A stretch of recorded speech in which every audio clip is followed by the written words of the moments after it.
नमस्कार, सूबे की सरकार देख रहे हैं आप, आपके साथ मैं हूं सपना दीपक मद्देशिया। बुलेटिन का आगाज करेंगे।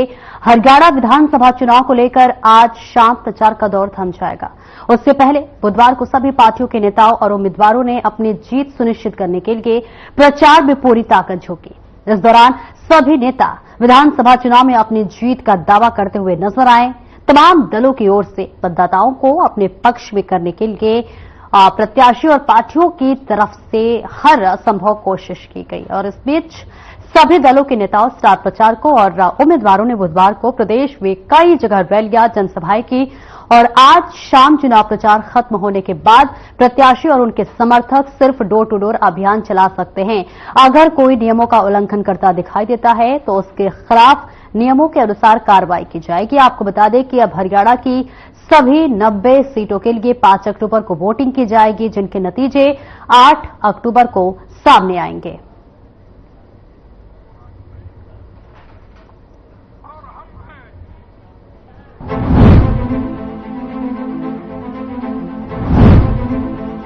तो ये ग्राफिक्स के जरिए हम आपको बता रहे हैं कि हरियाणा में देखिए बिगुल बच चुका है चुनाव का। इस बीच अगर मतदाता की बात कर ले तो यहाँ पे देखिए पुरुष और महिला मतदाता की बात करें तो 95,77,000 महिलाएं हैं। तो वही थर्ड जेंडर की बात कर ले तो 467 थर्ड जेंडर है। वही दिव्यांग 1,49,142 मतदाता है। वही सर्विस मतदाता की बात कर ले तो 1,09,000 कुछ है और वही 85 वर्ष से अधिक आयु के 2,31,000 से ज्यादा है। तो वही 100 वर्ष से अधिक आयु के 8,821 है। वही पंजीकृत नए मतदाता की बात कर ले तो 1 लाख से ऊपर है। और वही आपको बता दें कि हरियाणा में 5 अक्टूबर को वोटिंग होने हैं और 8 अक्टूबर को नतीजे सामने आने हैं। लेकिन इस बीच आपको बता दें चुनाव प्रचार थम चुका है। लगातार तमाम नेता चुनावी प्रचार करते हुए नजर आ रहे हैं।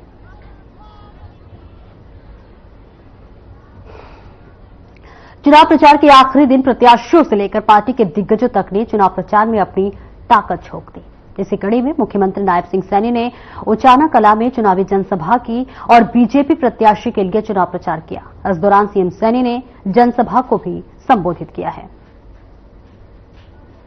मैं कह रहा हूं, आप लोग 8 तारीख को यहां से कमल का फूल खिला करके चंडीगढ़ में भेजिए, बाकी के काम मेरे ऊपर छोड़ दीजिए। अरे डट करके काम करेंगे, डट करके उचाना को आगे बढ़ाने का काम करेंगे, कोई कमी नहीं छोड़ेंगे। भाइयों, मैं घूम रहा हूं पूरे प्रदेश के अंदर। हुड्डा साहब बोलते हैं इतने काम 10 वर्षों में हमारी सरकार ने किए। हुड्डा साहब को अभी नजर नहीं आते, कहा कोई काम नहीं हुआ। मैंने हुड्डा साहब को कहा, हुड्डा साहब मुझे 56 दिन मिले हैं, अगर मैं 10 वर्षों के अपनी सरकार के काम गिनाऊंगा तो आपको 5 दिन तो ये नहीं पता लगेगा कि होश में नहीं आएंगे, आप होश खो जाएंगे। परंतु मैंने उनको कहा मेरे 56 दिन काम करने का मौका मिला, आप 10 साल हरियाणा के ऊपर राज किया है, आप अपने 10 साल के कार्यों को मेरे 56 दिन से तुलना कर लीजिए, ये गरीब के बेटे के भारी पड़ेंगे। इतने काम हमने किए हैं भाइयों, इतने काम किए हैं। और ये बोल रहा कहा कोई काम नहीं हुआ, ये हिसाब मांग रहा। एक शेर याद आ रहा हुड्डा साहब कांग्रेस के ऊपर, एक शेर मुझे याद आ रहा है, आपके बीच में रखना चाहूंगा, रखो। ये हालात हो गया हुड्डा साहब के, दिल में कसक है, दिल में कसक है, चेहरे पर नकाब लिए फिरते हैं, जिनके खुद के बही खाते खराब है, हमारा हिसाब लिए फिरते हैं।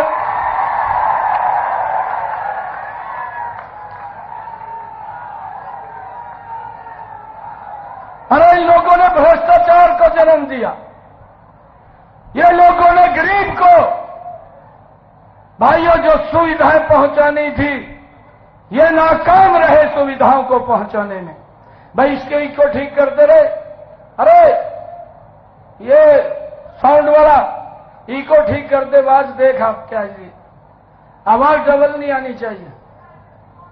इको ठीक कर, आवाज पूरी कर दे इसकी। आप लोगों को मैं ये कहने के लिए आया हूं, आप उचाना से 8 तारीख को कमल का फूल खिलाइए। और सबसे पहले जो निर्णय हमने किया है, ये निर्णय किया है, मेरी मातृशक्ति इतनी संख्या में आशीर्वाद देने के लिए आई है, इनके लिए हमने योजना बनाई, लाडो लक्ष्मी योजना।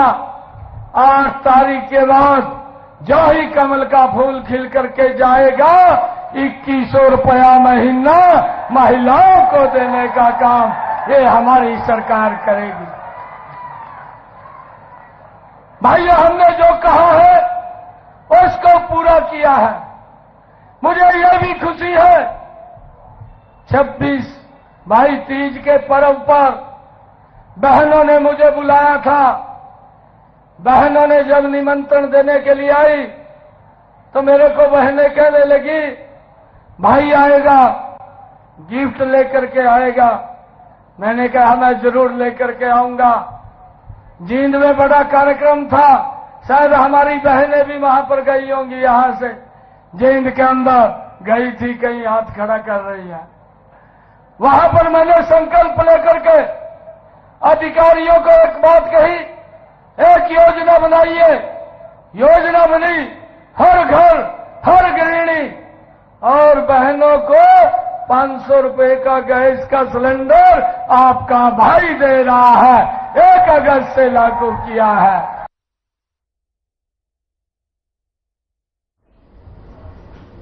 और भवानीखेड़ा के बड़ा गौरवा में बीजेपी के कार्यकर्ता सम्मेलन में मुख्यमंत्री नायब सिंह सैनी ने शिरकत की।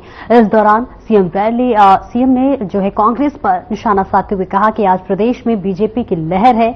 आने वाली 5 तारीख को वोट पड़ने के बाद जब 8 तारीख को रिजल्ट आएगा तो कांग्रेस के नेता रोहतक पीजीआई में भर्ती मिलेंगे। उन्होंने कहा कि उनके कार्यकाल के 56 दिन सभी पर भारी पड़े हैं।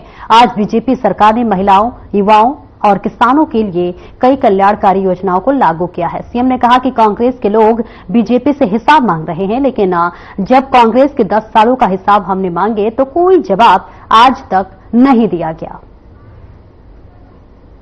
कोई काम नहीं किया, घोषणाएं हो रही हैं। मैंने हुड्डा साहब को कहा कि मैं घोषणाएं नहीं कर रहा हूं, मैं एक गरीब परिवार का बेटा, मोदी जी ने हरियाणा की सेवा करने के लिए भेजा है। आपने 10 साल हरियाणा के ऊपर शासन किया है, राज किया है, आप 10 साल तक मुख्यमंत्री रहे हैं। मैंने कहा हुड्डा साहब, आप अपने 10 साल को मेरे 56 दिन के कार्यकाल से तुलना कर लीजिए। मेरा 56 दिन का कार्य आपके 10 साल के ऊपर भारी पड़ेगा। ये गरीब ने जो बात बोल दी है, जो शब्द मुख से कह दिए हैं, वो पत्थर के ऊपर लकीर है, कोई नहीं काट सकता। भाइयों, हमने ऐसे निर्णय किए हैं। हमने ये भी निर्णय किया, हुड्डा साहब बोलते हैं कहा HKRN के लोगों को बाहर निकालूंगा। मैंने कहा कि हमने जिन बच्चों को ये लिख दिया है। और सांसद अनुराग ठाकुर अंबाला पहुंचे, जहां उनका पुष्प गुच्छ देकर स्वागत किया गया। जहां अनुराग ठाकुर ने असीम गोयल के लिए वोट की अपील की। इस दौरान कांग्रेस पर जमकर निशाना भी साधा, साथ ही राहुल गांधी और हुड्डा से सवाल किए।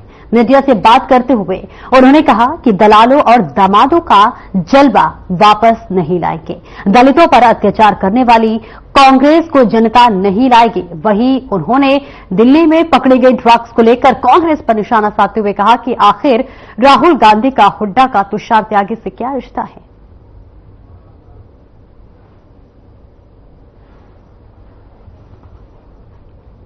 जनता का रिस्पांस बहुत शानदार है। जनता ने मन बना लिया है कि दलालों दमादों का जलवा जलाल वापस नहीं लाएंगे। दलितों पर अत्याचार की जो प्रयोगशाला कांग्रेस हरियाणा को बनाना चाहती है, ऐसी कांग्रेस को नहीं लाएंगे और जमीनें हड़पने वाली कांग्रेस को नहीं लाएंगे। तीसरी बार कमल का बटन दबाकर फिर भारतीय जनता पार्टी की सरकार बनाएंगे। कल राहुल गांधी जी और खड़गे जी और विशेष तौर पर भूपेंद्र हुड्डा जी से ये जो आप लेटर देखेंगे तो तुषार गोयल हैं chairman RTI department Delhi youth Congress के। इनका हुड्डा परिवार से क्या रिश्ता है? और 5,000 करोड़ की ड्रग्स पकड़ी गई। क्या राहुल गांधी जी की कांग्रेस में जब दलाल दमाद का जलवा जलाल कम पड़ गया तो अब ड्रग्स की भी डीलिंग शुरू कर दी है? और हरियाणा में उत्तर प्रदेश के मुख्यमंत्री योगी आदित्यनाथ ने एक जनसभा को संबोधित किया। इस दौरान उन्होंने कहा कि हरियाणा ने डबल इंजन सरकार के नेतृत्व में 10 वर्षों में पूरे हुए कार्यों को देखा है। हाईवे का निर्माण, रेलवे की प्रगति, नए फ्लाईओवर का निर्माण, औद्योगिक क्षेत्र का विकास, युवाओं को बिना पर्ची बिना खर्चे के रोजगार मिला है। 10 वर्ष के अंदर हरियाणा ने डबल इंजन सरकार के नेतृत्व में कार्य को होते हुए एक अंजाम तक पहुंचते हुए देखा है। हाईवे का निर्माण, रेलवे की प्रगति, नए नए फ्लाईओवर और रोड ओवर ब्रिजेज बनना, नए नए औद्योगिक क्षेत्र का विकसित होना, युवाओं को बिना खर्ची और बिना पर्ची के नौकरी और रोजगार की सुविधा उपलब्ध हो जाना। और डबल इंजन सरकार तो उन महिषासुर और चंड और मुंड के लिए जगत जननी मां भगवती ही है जो नशे के कारोबार में लिप्त है।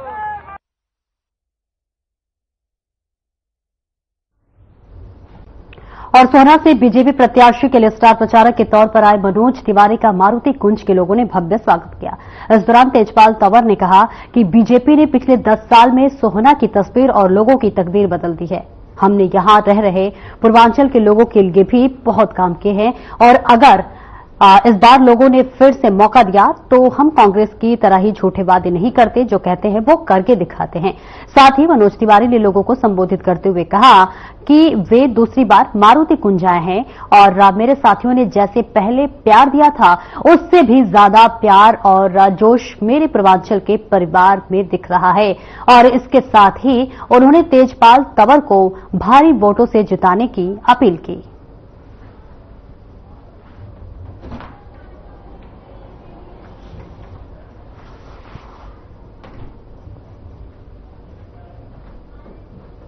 तो हर महिला के 2100 रुपया महीना शुरू हो जाएगा। 2100 कितना बोले? 2100, 2100। और देखा भैया, ये मोदी के वादा बा। मोदी जो कहते हैं वो करते हैं। मोदी जो कहते हैं वो करते हैं। कांग्रेस भी बहुत कुछ कहती है लेकिन करती नहीं है। अभी मैं खोरी में था, वो तावड़ू खोरी में भी गए थे। कम से कम 25,000 आदमी इकट्ठा था, खुले में खड़ा था, बहुत जबरदस्त। और उन्होंने सबने समर्थन किया भारतीय जनता पार्टी का। भारी मतों से वो जिताएंगे और तिवारी जी यहाँ भी आएंगे और यहाँ पर भी यही बात होगी। ये पहले ही से हमारे साथ थे, अब जो थोड़ी बहुत कसर थी वो पूरी हो जाएगी, ये पक्के हो जाएंगे। तभी हमारा सब बहुत अच्छा माहौल दिन पे दिन बढ़ता जा रहा है। भारतीय जनता पार्टी का माहौल दिन पे दिन बढ़ता जा रहा है और बहुत अच्छे वोटों से यहाँ से हम ये हमारी सीट निकलेगी भारतीय जनता पार्टी के पक्ष में। इसमें कतई कोई दो राय नहीं है। बहुत बड़ी जीत होने जा रही है। यहाँ पे तो कांग्रेस के तो दफ्तर ही खाली हो गए, कोई नजर ही नहीं पड़ रहा है। बहुत जबरदस्त। नहीं, वो तो जीत का दावा है, हमें खामा काम करते हैं, उसका कोई मतलब नहीं है। भारतीय जनता पार्टी की तरफ आगे जो लोग उनके पास गए थे वो भी सब वापस आ रहे हैं, हमारे पास आ रहे हैं। आज बहुत लोग हमसे आकर के मिले हैं।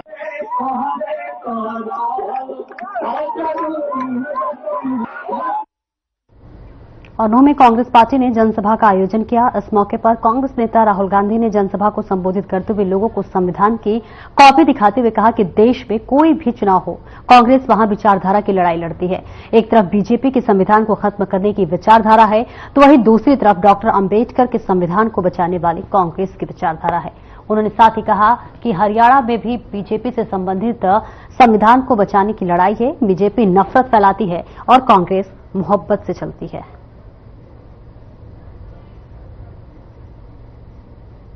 कांग्रेस का जो कार्यकर्ता होता है ना, जो यहां पे आज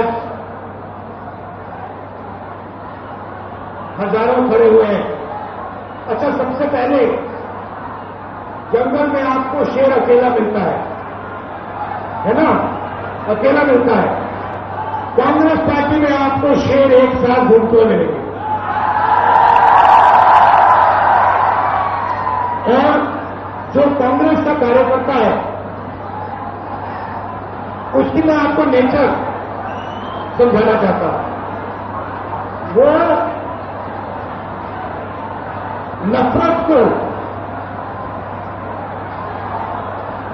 नफरत से नहीं काटता है, वो नफरत को मोहब्बत से काटता है।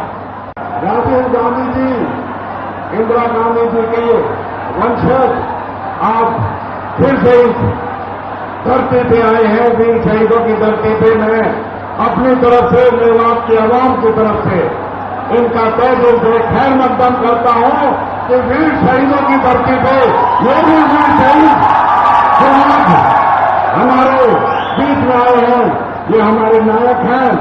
मैं आज हमारे साथ, इनके साथ केसी वेणुगोपाल जी हमारे और आपके सबके लोकप्रिय और हमारे चौधरी भूपेंद्र सिंह हुड्डा जी भी आज इनके बीच में आए हैं।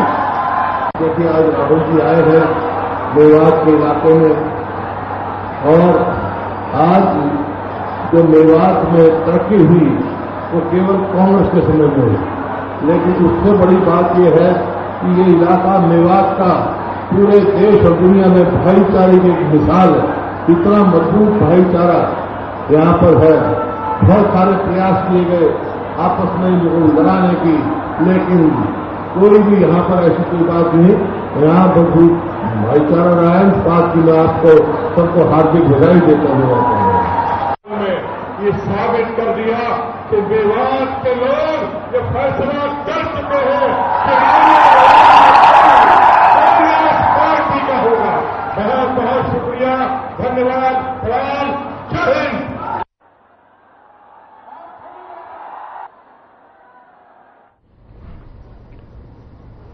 और वहीं दूसरी तरफ प्रियंका गांधी ने भी पार्टी प्रत्याशियों के लिए बवानीखेड़ा में जनसभा को संबोधित किया। प्रियंका गांधी ने कहा कि हरियाणा प्रदेश में कांग्रेस की सरकार बनते ही हर वर्ग को लाभ पहुंचाया जाएगा।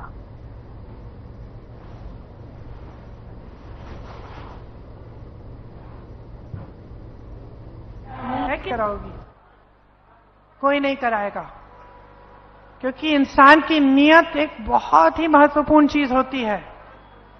और सिर्फ घर परिवार में नहीं, नौकरी में, रोजगार में, खास तौर से राजनीति में।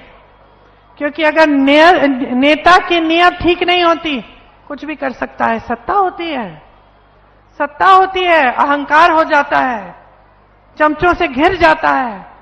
मोदी जी के साथ यही हुआ है। मोदी जी घिर गए हैं चमचों से, कोई सच बताने वाला है ही नहीं। और हरियाणा में चुनाव से पहले एक बीजेपी को देखिए बड़ा झटका लगा है, जहां चुनाव से ठीक 2 दिन पहले ही अशोक तंवर ने कांग्रेस में वापसी कर ली है। जी हां, राहुल गांधी के नेतृत्व में अशोक तंवर ने एक बार फिर से कांग्रेस का दामन थाम लिया है। आपको बता दें कि जब हरियाणा में कांग्रेस अध्यक्ष बनने को लेकर रस्साकसी जारी थी, उस समय अशोक तंवर ने कांग्रेस को अलविदा कह दिया था, जिसके बाद वे आम आदमी पार्टी जो है टीएमसी और बीजेपी में चले गए थे। लेकिन अब एक बार फिर से वे कांग्रेस में शामिल हो गए हैं।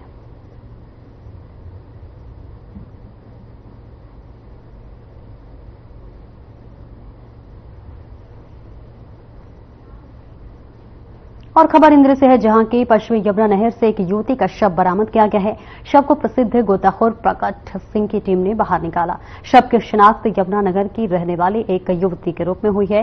पुलिस ने इस मामले को लेकर शव को कब्जे में लेकर आगे की कार्रवाई शुरू कर दी है। फिलहाल इसको लेकर बताते चले कि मृत युवती के परिजनों का कहना है कि उनकी लड़की स्कॉलरशिप के फॉर्म भरने के लिए 3-4 दिन से पहले शहर में गई थी, लेकिन कुछ घंटे के बाद ही उन्हें सूचना मिलती है कि उनकी लड़की ने नहर में छलांग लगा दी है, जिसका कारण अभी स्पष्ट रूप से पता नहीं चल पाया है।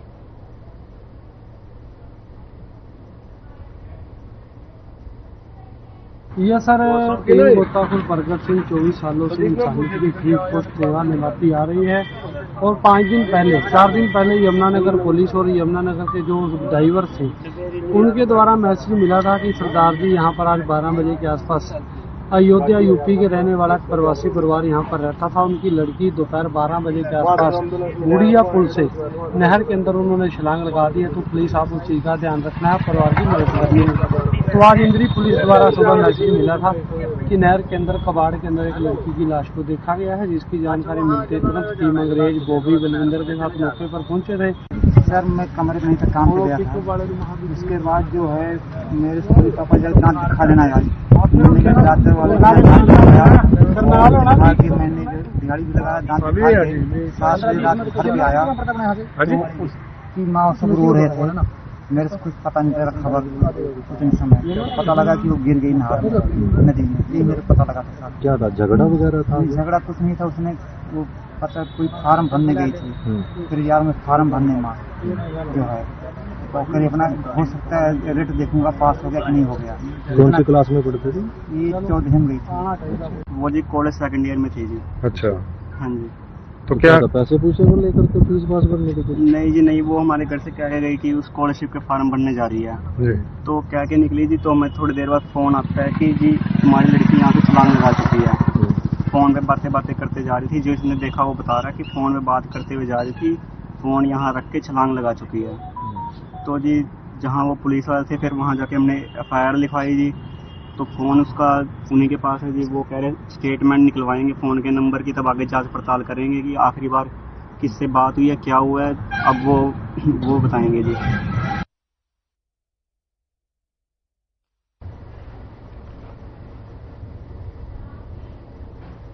और फिलहाल इस बुलेटिन में इतना ही। दीजिए इजाजत, नमस्कार।